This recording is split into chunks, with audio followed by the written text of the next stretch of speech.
Jember. Hari ini aku akan membacakan puisi tentang chef atau koki, karya Terang Cahaya Pertiwi.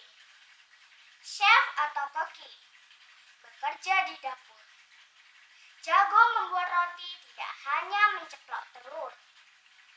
Chef atau koki bersenjata pisau dan talenan, mengolah sayur dan daging sapi, membuat orang ketagihan makan.